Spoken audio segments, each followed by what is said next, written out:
Welcome everyone back to my channel. If this is your first time here, welcome to my channel. Pull up a seat, sit down, and let's talk about this book. I'm Leanne, your host, and we are going to talk about The Bone Witch by Rin Chupeco. The series is called The Bone Witch, and I like reading this part. Let me be clear. I never intended to raise my brother from his grave. The beast's rage, it punctured the air with its spite, but the girl was fiercer.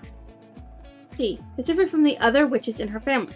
Her gift for necromancy makes her a bone witch, who are feared and orchestrated in the kingdom. For theirs is a powerful elemental magic that can reach beyond the boundaries of the living and of the human.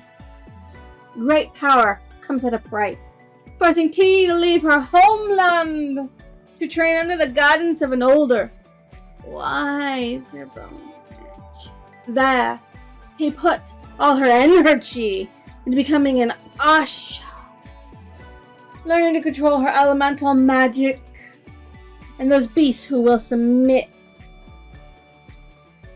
by no other force. And T must be strong, stronger than she ever thought possible,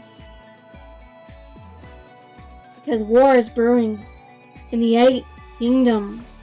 War that will threaten the sovereignty of her homeland and threaten the very survival of those she loves. Did you like my dramatics? I'm home alone for the first time in forever, and I wanted to do some dramatics, okay? If you don't like my dramatics, for shame of my horrible soul. Okay, I think I'll stop with the dramatics. I don't know if you'll like them, but I'm not going to be able to do them very often because I'm never really home alone often, very well. Like, there's just me, a cat, and a dog.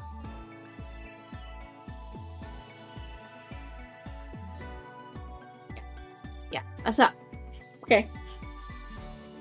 That's everything. You can see my cat, by the way. The cat's right there. You see that thing he is in? I bought some for him for outdoors, but we don't go outdoors. I'm not an outdoor type of person, and my cat hates the outdoors when he's in things. So, yeah. I have it inside, and I was trying to get him to use it and play with it and something, and that's what he looks like now. That's what he's in. I put that there because I changed my room around. It got boring. Okay? Okay. So, you started off being introduced to the Bard.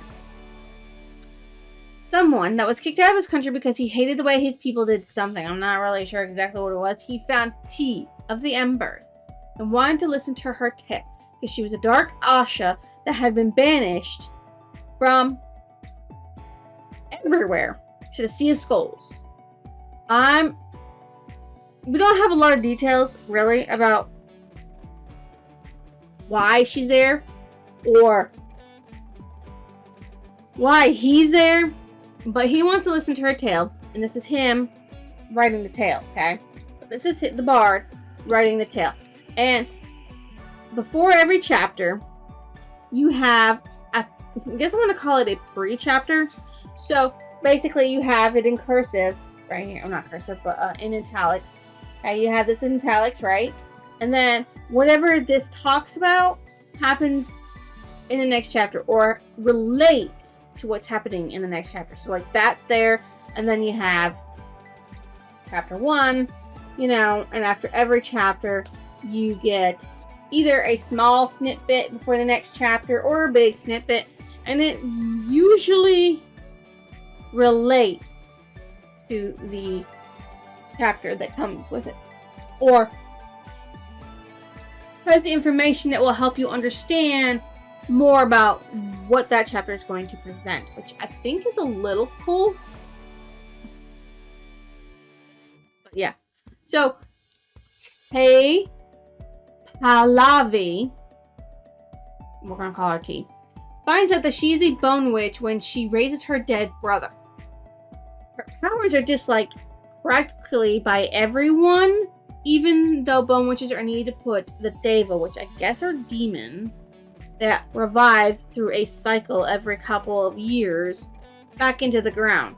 So the day would take out their Bezoars, because I have Bezoars, and puts them back into the ground. Like one of them's every 7 years, one of them's every 10 years, but they come back. And you have to do it like the year before they're supposed to revive. So that way you can keep the cycle going, keep the world safe. But it drains their life force doing it, okay? So she is forced to leave her home with her dead brother in tow because he's her familiar, and made to learn how to be an Asha. Throughout this book, we see her grow and learn who and what she is and what she can do. Also, her brother is a dick who doesn't stand up for her, because even though she doesn't put him back in the ground after she's banished, okay, he decides that he doesn't like the way her direction is going. So they might end up fighting each other. In which case, if he tries to kill her and succeeds, he'll die. But he's already dead, so what does he care? What does he care if he dies, right? Because he's already dead. He died to a Deva as well. Fox is his name, by the way. Her sisters have like flower names. She's got a sister named Daisy and a sister named Rose. Let's see. There's other names in here. Okay. Lilac. Okay. That's her girl's sister's name. Marigold as well. And then her brothers, she has like Fox, Wolf, Hawk. And then she's T. Like she's T. Sorry, dog. Make a noise. So anyways, Fox was brought back from the grave by his sister. He agreed to it, wholly willing, because, I don't know, he's attached to her in some shape or form. Or he was attached to life. But when she called to him unconsciously with her dark powers, he's like, yes, let me live. Okay? So, even though he's still dead, his thoughts are to do whatever he can to protect his sister T at the moment, as far as we know. The only reason why we know he abandons her in any way, shape, or form is those little snippets in between the chapters. So, I don't necessarily know how it happened or when it's going to happen, but it happens before she gets sent to the Sea of Skulls. So, that's that. She also had a lover. I think that's a big-ass spoiler in the story. The lover got killed. And the lover is named Halen. Which is a spoiler in my opinion. But hey, what do you know? So, Fox can think freely and move freely. Thus, he looks to get stronger by joining the military in the country of Keon, which he goes to learn to be an Asha. And before he gets blooded, which means he gets blood from T to make him stronger and rejuvenate him and make him look human, make him look alive. Any injury he gets, he doesn't really heal from. It stays, and he still looks deathly pale, and he doesn't have to breathe or anything. So there's that. Lady Michaela is a dark Asha or a bone witch. She took T in to teach her how to be a bone witch. She is old and dying, and she doesn't have all her powers because she gave her heart glass to someone and never had a return. So, in this world, you have a heart glass that sits outside that you wear, and you can give that heart glass to somebody else. Okay? And most people's heart glasses fades over time and becomes useless. But a dark witch, a dark Asha's heart glass doesn't. And it also carries their powers. So, Lady Michaela fell in love with a prince. And the prince at first was in love with her. So they switched heart glasses. But his heart glass faded because he slowly started falling out of love with the dark Asha because he had people in his ear whispering that Dark Ashes are evil, Dark Ashes are no good, Dark Ashes, you shouldn't be near them, shouldn't have anything to do with them, to the point where he was like, okay, well, I'm going to marry somebody else, and he does. But what he does is he keeps the heart's glass from Lady Michaela, and instead hides it so well that nobody knows where it is. And the current king of Odelia says, if I knew where your heart glass was, I would return it to you so you would have your full power. So that's that. The heart's glass also contains memories with emotions, which is basically what happens is your emotions are shown within the heart glass, and your memories attached to those emotions can be pulled out by the heart forger, which is somebody who can forge heart glass. Lady Michaela becomes T's first sister in the Asha Ka, which is basically a house that raises Ashas to be the best that they can be. They learn singing, they learn dancing, they learn how to fight, they learn how to dress themselves appropriately. They learn history and other things so that way they are eloquent when they're talking. Think of them like courtesans, okay? Or geisha, without the sexual side of things, okay? They don't do sexual favors. All they do is the singing, the dancing, the playing, the knowledge, that's where they are. They're entertaining. And they also have their magic that they can show off if they need to. So Tay gets 4 sisters, and Milady Michaela, being the only bone witch that can teach T anything, her first sister. King Telemaine is the younger brother of the person Lady Michaela fell in love with. The guy's name is probably in here somewhere in the book, but I really don't want to go looking through it to find it. So you're just going to get his brother. He rules over Odelia, where T is originally from. Prince Cance is the son of King Telemaine. He is one of Taya's love interests, okay? We're unsure in the timeline that she's talking, like in the past, her story about whether or not she likes Cance or Kaelin. But the thing is that at the end of this, she's going on a dinner date with Cance. Okay? But like the very last snippet said, let's go Kaelin, and that's the last person she revived was her lover. So it's like you're crushing on 2 different boys. How'd you end up with Kaelin? He actually shows an interest in Tay as well. Cance does. Kaelin, not so much, but we'll get to Kaelin in a little bit. Okay. You meet the Heart Forger. It's just the Heart Forger. He has no official name because the Heart Forgers pass off their names and just become the Heart Forger. He is the one that can forge lost heart glasses. Heart glasses, okay, as you can show a person's feeling. He uses memories to forge heart glasses to, I guess, simulate emotions, because they want the emotions more than anything, but the emotions are attached to the memories. Prince Halad, which is Prince Kane's brother, I forget if he's the older brother. He's the older brother. He becomes the apprentice to the Heart Forger because his heart glass turns silver when at rest, so he cannot rule. The thing is that males who have silver heart glasses have to either become a Heart Forger or a Death Seeker, and Death Seekers fight Devas. Okay, and a prince obviously cannot become a Death Seeker. I mean, obviously, royalty can't do that kind of stuff.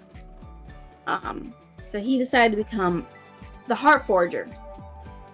Now, women who have the silver heart's glass are Asha, but at the same time, only the silver heart glasses, Asha, or dark witches.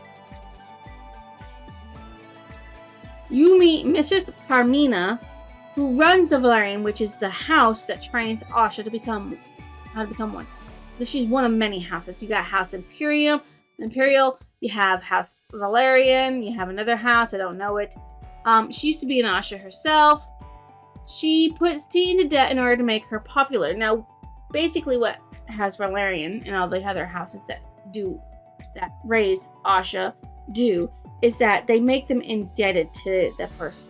They'll buy them clothes, they'll give them lessons, they'll buy them hair pieces, people who do their makeup and stuff like that, sign them up to do all kinds of stuff, and that puts them in the red.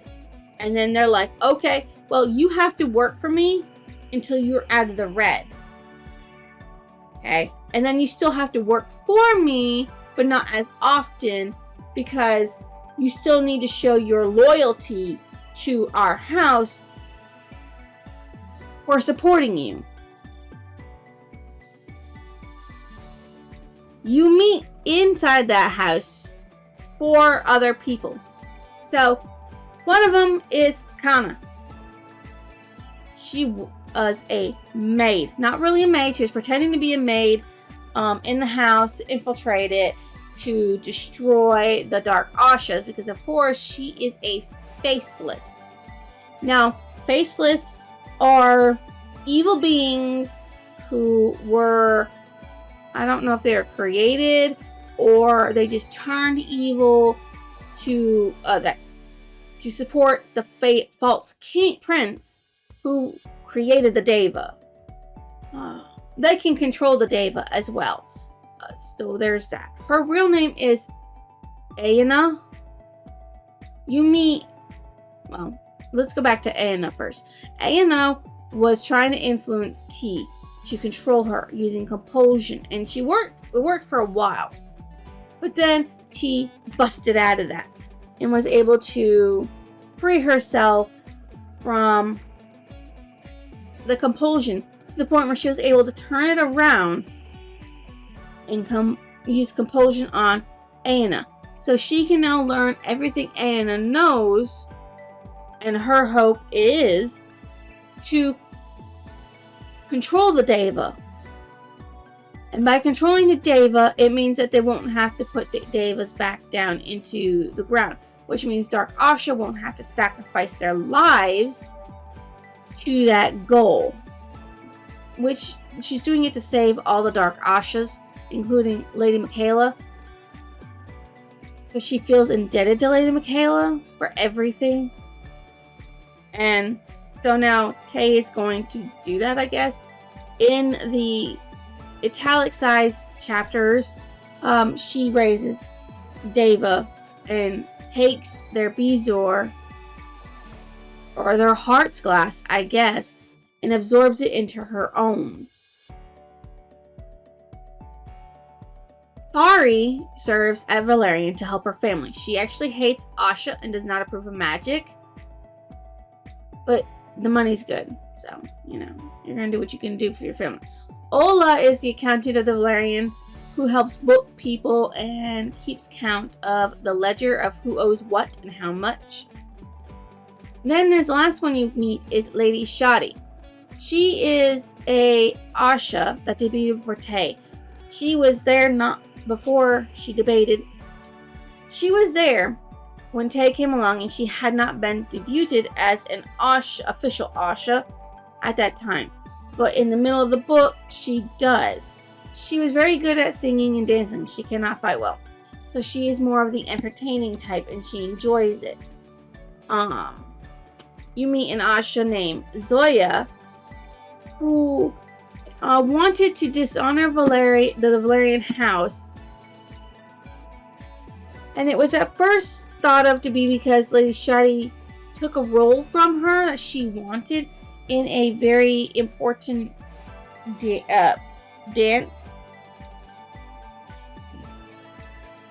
dance festival.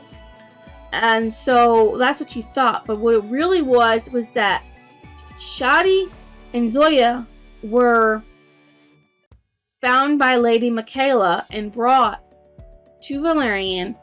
And the Valerian has this tiny little rule where they have to pass the Oracle test. And Zoya failed the Oracle test, but Shadi didn't. So the Valerian took in Shadi, turned Zoya away. So Zoya had to find another house. And she felt slighted by that. I mean, I would. And she wanted to get revenge on the Valerian house for slighting her, but she still honored Lady Michaela.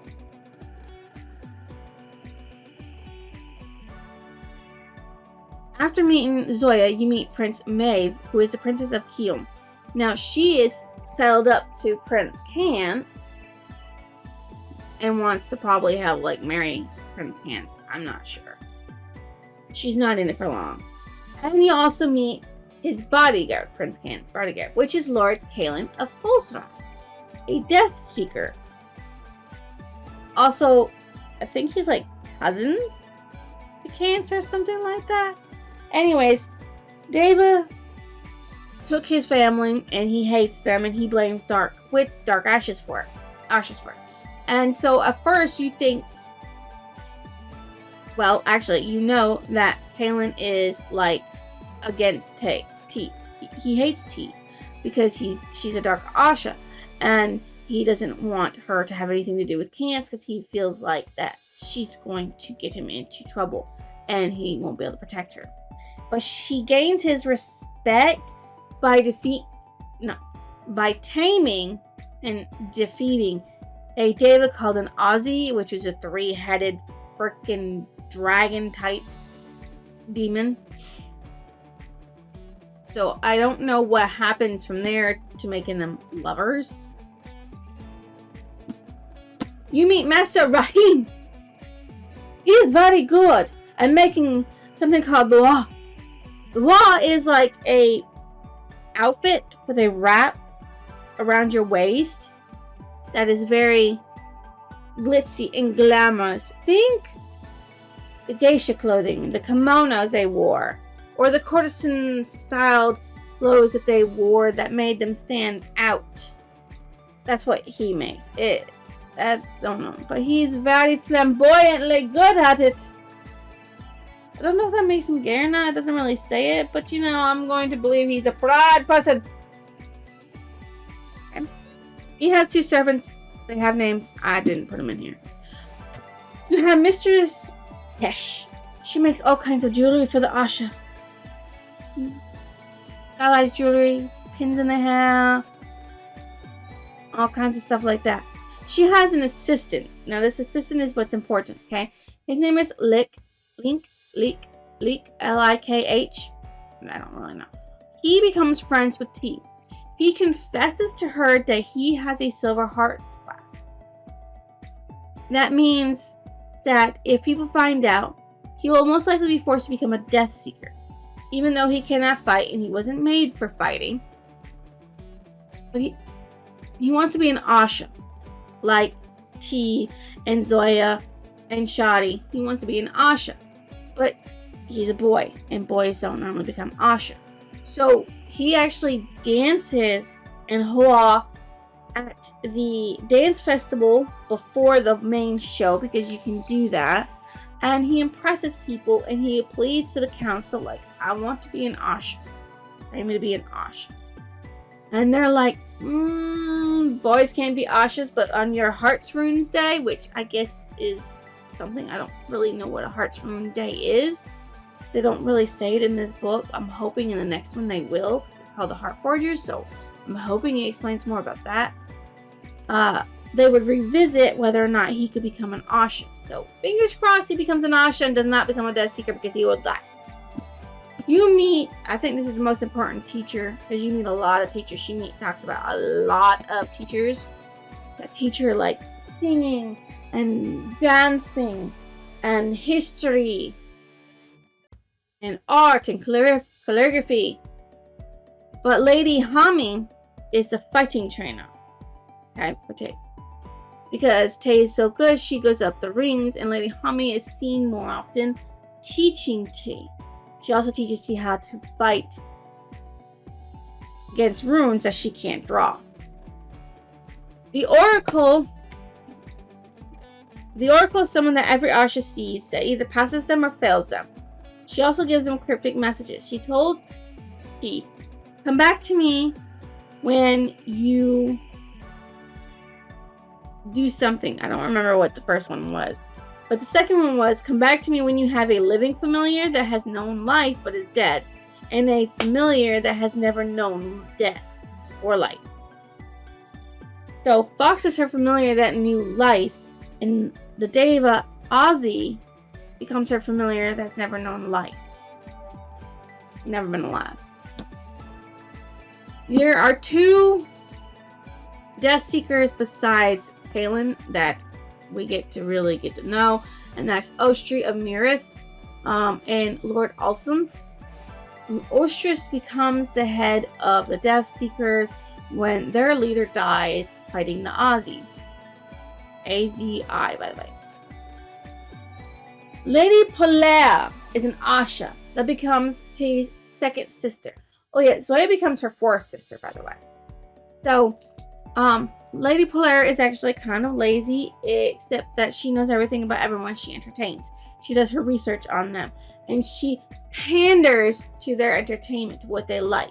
Like, the hua she wears are stylized to please the people who she's entertaining, and she talks about things that they like to talk about while she's entertaining them. Lady Altracia, or Alfie, is the bodyguard of the Empress of Kion. She is T's 3rd sister. She knows a lot about cooking and poisons and healing, and she teaches all of that to T. But she doesn't have a lot of time to teach T because she has to return to being the Empress's bodyguard, but she does a lot to impart wisdom. The last person that I think is important for us to learn about is Counselor Ludwig of Isteria, who is a strategist that took a liking to Tay and spoke about the countries and what they need to do to protect him, because she asked a question and showed interest in what he was talking about, because he was talking about how his country and Tresia were at war at one point, and that even though they were at a standstill, there was a possibility of war breaking out again, and they needed to shore up all their equipment, weapons, and people that were going to fight for them if they ever went back to war with the Tresia. So, yeah. My favorite character was Fox, believe it or not. Even though he is dead, he is still her brother and very protective. Although now at the very end of it, I find out that he doesn't agree with her thoughts on destroying the 8 kingdoms in order to save them. I'm hoping he comes around because I don't want to see Fox die. Fox has always been there, strong and steady, and a presence in her life, and she needs that. She needs him to stay, okay? She needs him in his life, her life. My most disliked character was Mistress Parmina, for treating T like she was a nasty roast that needed to be squashed 90% of the time. Like, how do you know she's even going to be worth it? I don't want to spend money on her if she's not going to be worth it. You can clean out the outhouses. You can do this. You can do this. You can live like a maid until I decide to train you. And then after she starts training you, you still have to prove yourself. What stood out as memorable? T's ability to control the Deva is unlike the rest of the Dark Asha. Because even before she took the Heart's Glass of the Ozzy, she was able to take control of its mind, it be inside of it, feel what it feels, and control it that way. And became her familiar. It's wild what she can do with her abilities. She's like a very powerful Dark Asha. My favorite passage from this story is Fox watched me fidget and shiver, and when I felt the tears welling up in my eyes, he opened his arms. I ran into them without another word. For the first time since his death, Fox was warm and smelled of home. She really loves her brother, and I don't blame her. I'm going to assume Fox did things with her that none of the other brothers did. And that's why she's very attached to him as a brother. My favorite quote. After all, she mused, T, who would deliberately break all 8 kingdoms only to save the lives of Dark Asha? Well, you, apparently, T. You. You. What I thought about the ending of the book. It had a good twist at the end of the book. The betrayal was good, and I cannot wait to read the next book to see what T is going to do as we learn more of what drove her to wage war on everyone. I mean, I knew what her plan was, but what else? What made her become exiled? And why? And all the other good stuff that comes with it. And the twist that Aina, a faceless one, was right there all that time. And the twist on who she ends up with. That's a spoiler and a half if I didn't know one, you know? What book did it remind me of? Well, not an official published book, but I have read some fanfiction necromancy books, and they're pretty good. Some of them haven't finished being written yet, and I don't know if they'll ever will be. It's kind of a shame because they were really good. But, yeah. Some of them are Harry Potter fanfiction, so, yeah. That's all I got for you. The book, as you know, is part of a series called The Bone Witch, and there are 3 books in the series. The Heart Forger, and I think the last one is The Shadow Glass. I rate this a 4 for its good world building and characters, but the tiny spoilers in the cursive chapters, really, especially who she ends up laying with, like that could have been saved. Like, you could have saved that for like when it needs to be, because in the previous little thing that did the whole thing, she the one before 29, right? No, the one before 29. So, or is it 30? Or was it the one before it?